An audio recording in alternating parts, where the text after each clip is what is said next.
Evelyn's fingers trembled as she picked up the delicate silver necklace from the library's hardwood floor.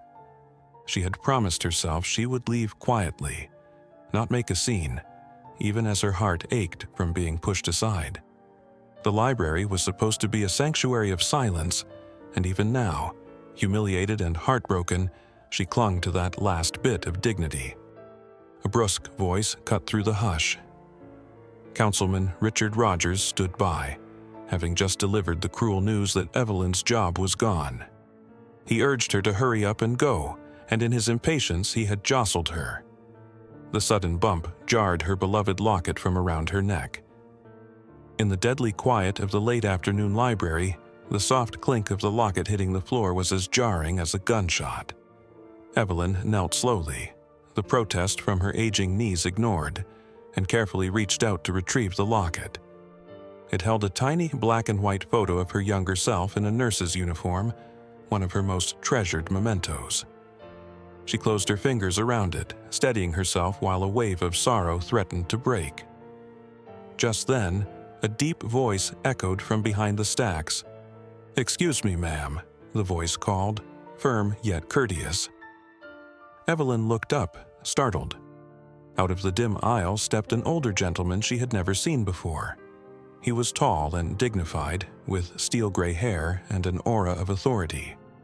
Before Evelyn could utter a word, the man's feet snapped together with a sharp click.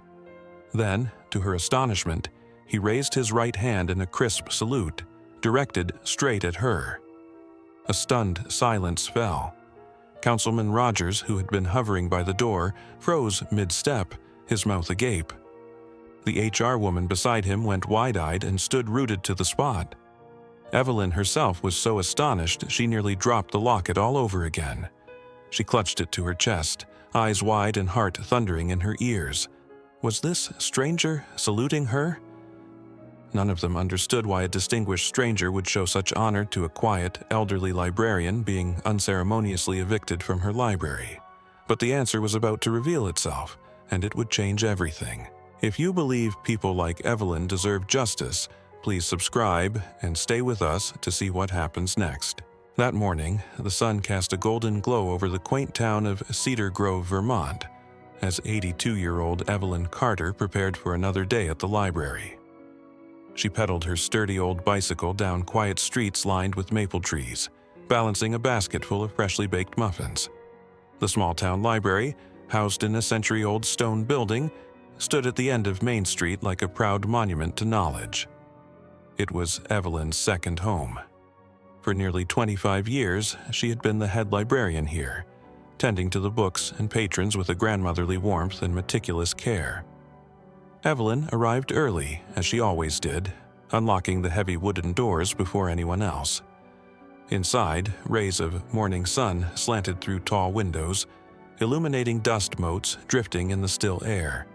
She inhaled the familiar scent of aging paper and polished oak.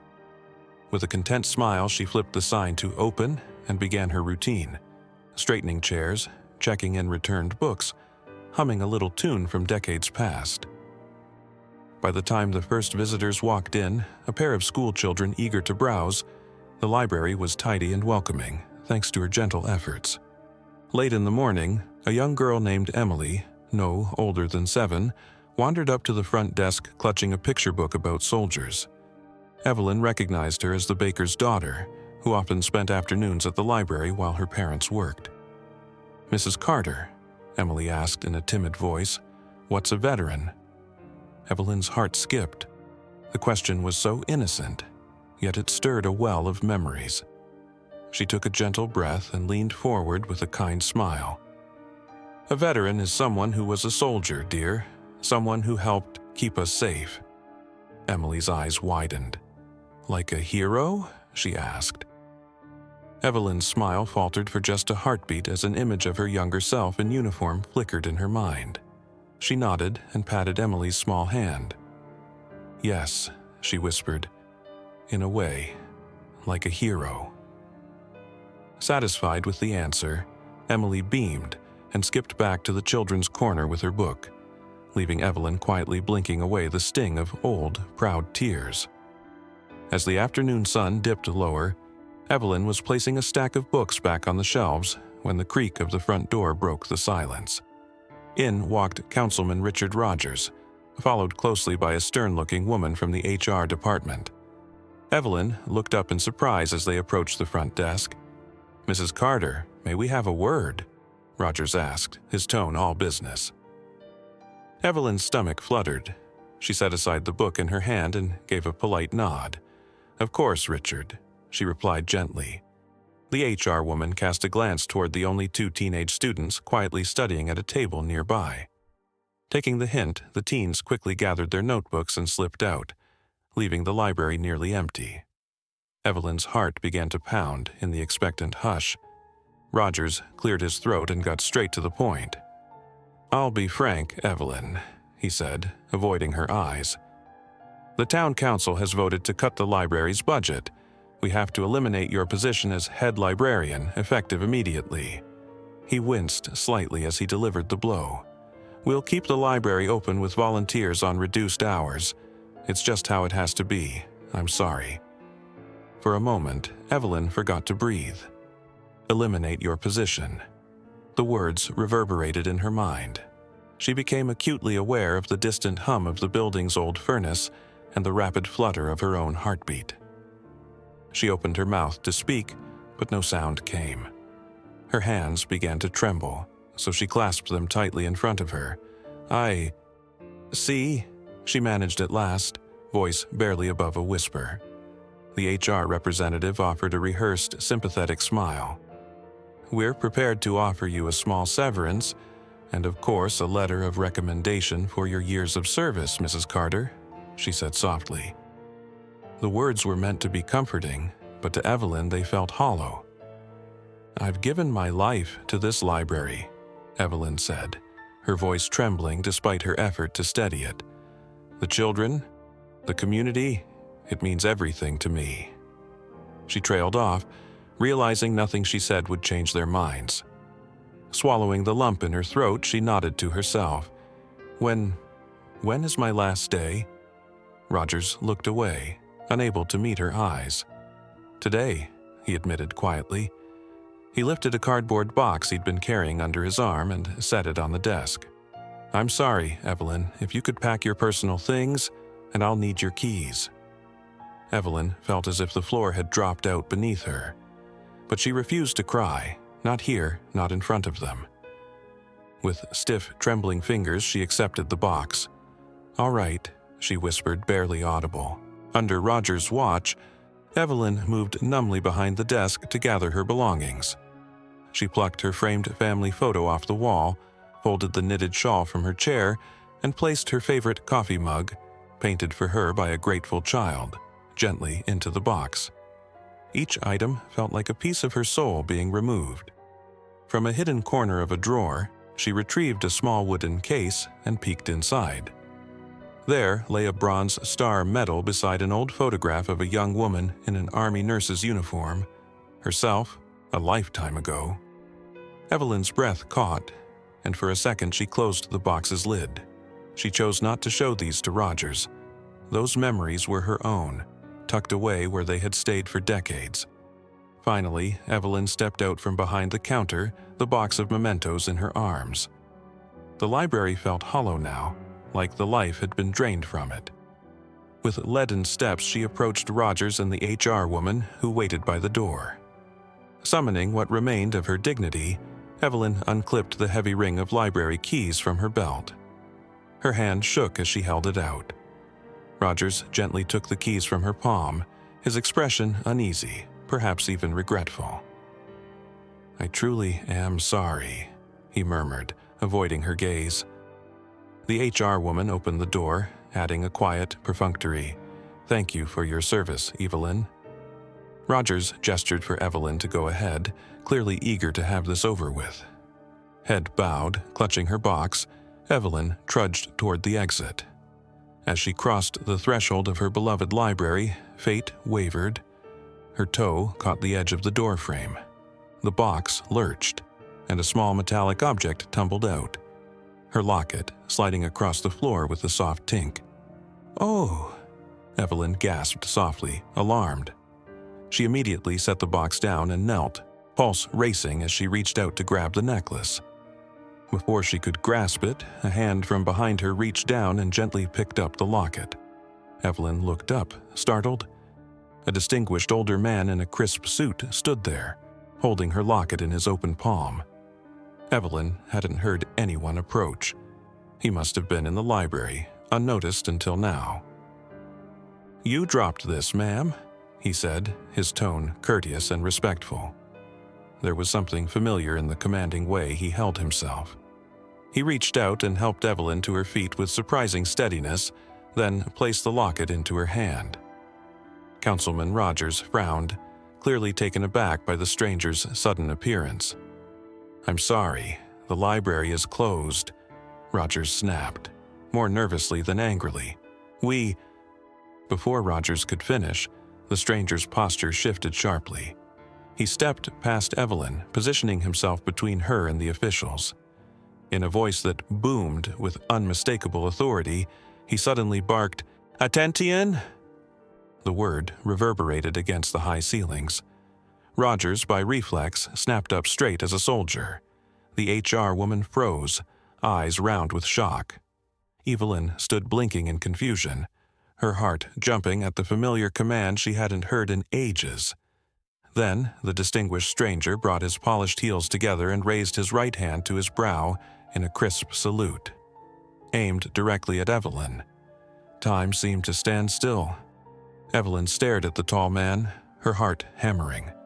This was a military salute, formal, precise, and it was meant for her. Councilman Rogers was thunderstruck, looking between the saluting man and Evelyn as if his brain couldn't quite process what his eyes saw. The HR representative's hand fluttered to her mouth in disbelief. Evelyn felt lightheaded. She had lived a quiet life for decades, never seeking attention, never flaunting what she'd done long ago. Now, out of nowhere, an impeccably dignified stranger was honoring her in the most reverent way a soldier knows.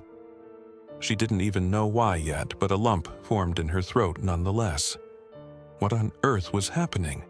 Who was this man? Evelyn's mind raced for answers but found none. All she knew was that in this moment, every soul in that library was held captive by the sight of a gray-haired gentleman saluting a bewildered old librarian. What do you think about the way the council treated Evelyn? Did she deserve better? Let us know in the comments. Evelyn's eyes darted from the saluting stranger to Councilman Rogers, utterly at a loss. After a long moment, the older man lowered his hand and stepped closer to her. "Mrs. Carter?" the man asked softly, his voice gentling as he addressed her by name. "Evelyn Carter?" He had a faint, respectful smile now, and eyes that shone with something like admiration. Evelyn managed to nod, still bewildered and overwhelmed. Yes, I'm Evelyn Carter," she stammered, her heart pounding in her chest. She clutched her locket with both hands, as if it might anchor her to reality. Rogers finally found his voice, though it came out strained and uncertain. "Who are you?"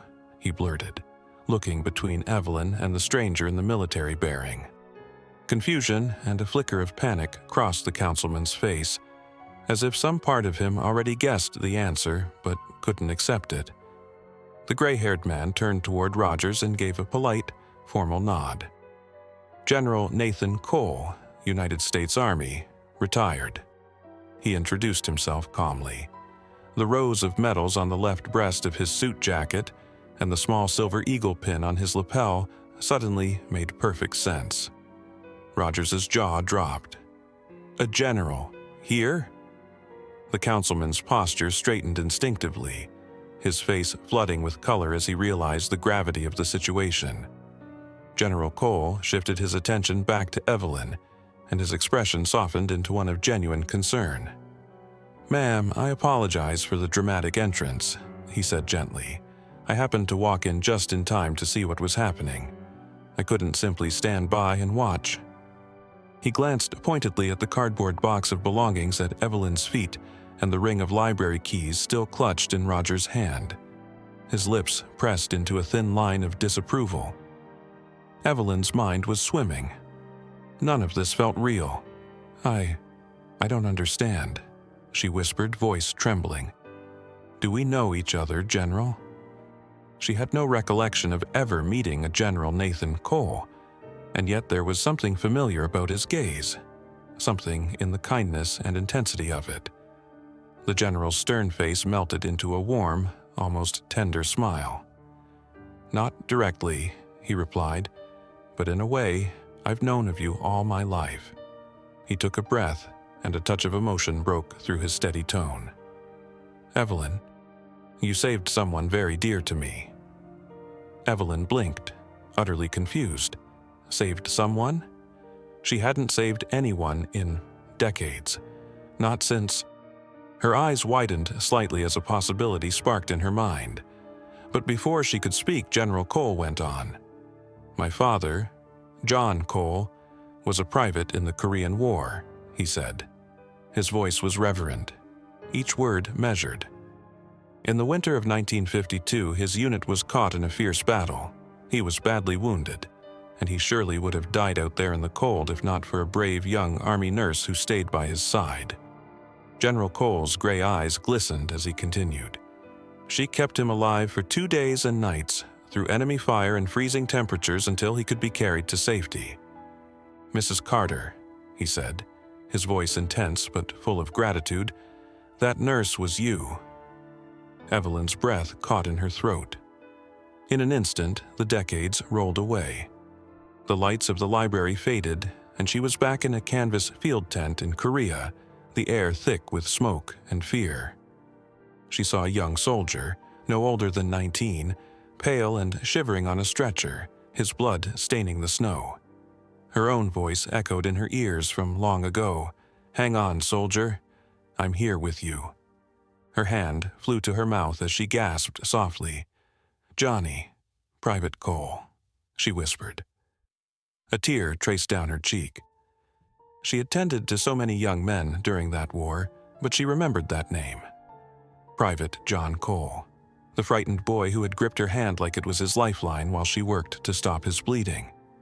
She remembered singing softly to him through one terrifying night, trying to drown out the screams and explosions outside. In truth, she never knew what became of him after the evacuation. The hope that he had survived was something she had carried in her heart all these years. Now, hearing the words he made at home caused a flood of emotion to break inside her. Evelyn's shoulders sagged with relief and joy as tears blurred her vision. He lived?" she managed to cry, voice shaking. "All these years, I never knew." General Cole's face lit with a gentle smile. "Yes, ma'am, because of you, he lived," he affirmed. "He made it home, got married, and raised a family. He used to tell us, my brothers, my sister, and me, that every day he lived was thanks to an angel of a nurse named Evelyn." The general's voice thickened with emotion, and he paused to steady himself. "He passed away last year at the age of 91, he continued softly. "But he never forgot you. In his final days he made me promise that if I ever had the chance, I would find the nurse who saved his life and thank her." General Cole's eyes shone as he looked at Evelyn. "That's why I'm here, to keep that promise." A sob escaped Evelyn's lips, and she covered her mouth with a trembling hand. Her tears came freely now. Relief, pride, and astonishment washed over her in waves. The young soldier named Johnny had lived a full life, a life she had helped give him.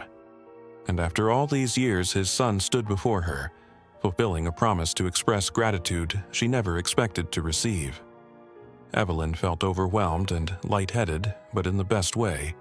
I was only doing my duty," she blurted out humbly between sobs. "All those years ago. I never sought any thanks." General Cole gently shook his head. "Ma'am, you went far beyond your duty." His voice was firm, ringing with respect. He drew himself up, and a hint of pride entered his tone. "I learned about what you did for my father and many others. You earned a Bronze Star for your courage." Roger's head snapped toward Evelyn in disbelief. "A Bronze Star?" He stared at her as though seeing her for the first time. The kindly librarian he'd known was suddenly cast in a completely new light. Evelyn wasn't just a mild grandmotherly figure. She was a decorated war hero. Rogers opened his mouth, but no words came. What could he possibly say? Shame and regret churned in his gut.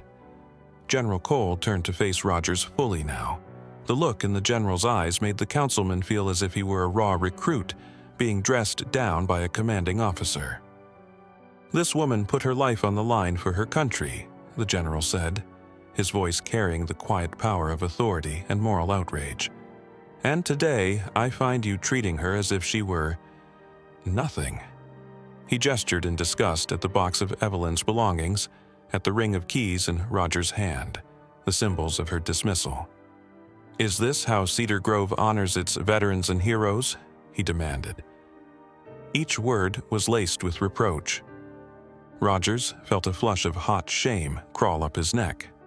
His tongue felt like lead. I didn't know," he croaked, barely audible. In that moment, Richard Rogers, who had been so confident in cutting a budget and firing an old librarian, looked utterly small and chastened. He had no excuses. He simply hadn't cared enough to ask who Evelyn Carter really was. And now the truth was hitting him like a freight train. The general's question hung in the air. Rogers had no answer, only regret written on his face. The library was silent, except for Evelyn's soft sniffles as she wiped at her eyes, still trying to process that this was all real. The HR woman stood quietly to the side, dabbing at her own eyes with a tissue. Even she was moved and mortified by the revelation of who Evelyn really was. If this revelation and act of justice fills you with hope, please subscribe to our channel for more uplifting stories. A heavy silence lingered in the library after General Cole's scolding words. Finally, Councilman Rogers swallowed hard and stepped forward, his head bowed. "General, you're absolutely right," he said quietly, voice strained with remorse. Then Rogers turned toward Evelyn, his face reddened and eyes shiny with tears of shame. "Evelyn," he began softly, "I am so sorry." His voice cracked. This was not the confident official from earlier, but a humbled man seeking forgiveness. He extended his hand towards Evelyn, not to shake, but to return something. In his palm were the library keys he had taken from her. "Please," Rogers said, gently placing the cool metal keys back into Evelyn's trembling hand. "These belong to you. If you're willing to stay, He corrected himself. "I would be honored to have you continue as our head librarian. We never should have, we never will make that mistake again." Evelyn looked down at the familiar keys resting in her palm. Her vision blurred with tears once more, but this time they were tears of relief. She closed her fingers around the keys, the symbol that this library was still hers. A soft cry escaped her and she nodded, unable to speak for a moment. Roger's earnest face blurred in front of her. She found his hand and squeezed it with gratitude and forgiveness.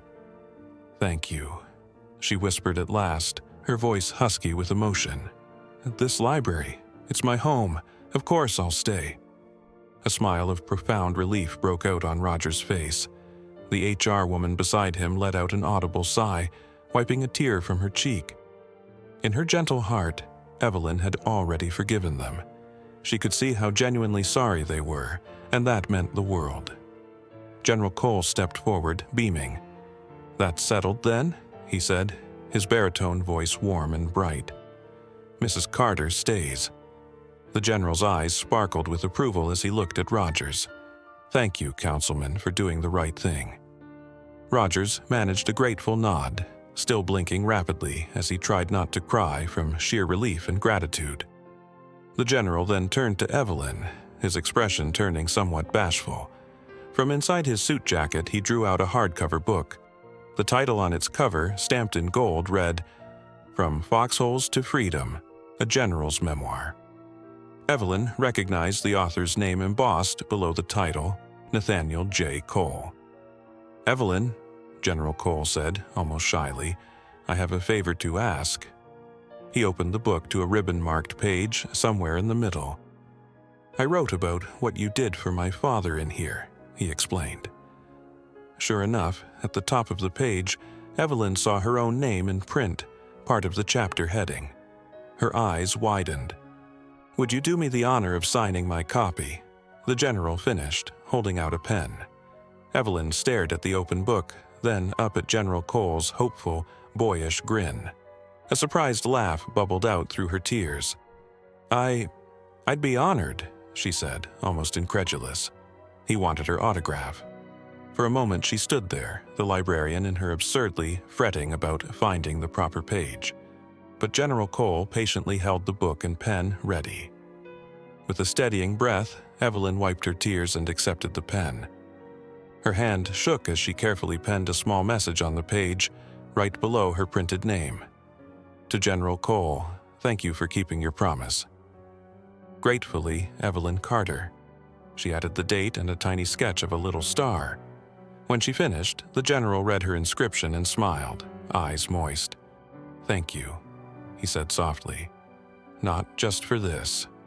He tapped the page gently, then looked into her eyes. "Thank you for everything, ma'am." Evelyn felt a warmth radiating through her that she hadn't felt in years.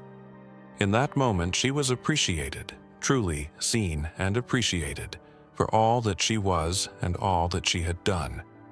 It was overwhelming and wonderful. She opened her mouth to respond, but emotion stole her words. So instead, she did what felt right. She stepped forward and wrapped her arms around General Cole. The general immediately returned the embrace, folding the tiny woman in his arms with the greatest of care. Evelyn let out a soft, muffled sob against his shoulder, smiling through the tears that wouldn't stop flowing. "Your father would be so proud of you," she managed to whisper. Behind them, Rogers and the HR woman watched with full hearts. They began clapping softly, a gesture of genuine respect for Evelyn. The sound of their applause in the otherwise silent library was both incongruous and perfect. Evelyn pulled back from the hug, cheeks flushed with happiness as she laughed and cried at the same time. Rogers straightened up and, in an almost reflexive gesture of respect, brought his hand up in a salute to Evelyn. His form was not crisp like the general's, and tears shone in his eyes, but the intent was sincere. "Thank you for your service, Mrs. Carter," he said, voice shaking yet proud. Evelyn managed a bright, wet-eyed smile. She returned a playful salute to the councilman who had once underestimated her, and they both let out a light, relieved laugh. All was forgiven. As the sun set that evening, the little library glowed with a rare light. Evelyn Carter remained its keeper, now with her community's newfound respect and love. She stood at the library's front doors with General Cole and Councilman Rogers at her side, the worst day of her career transformed into perhaps the best.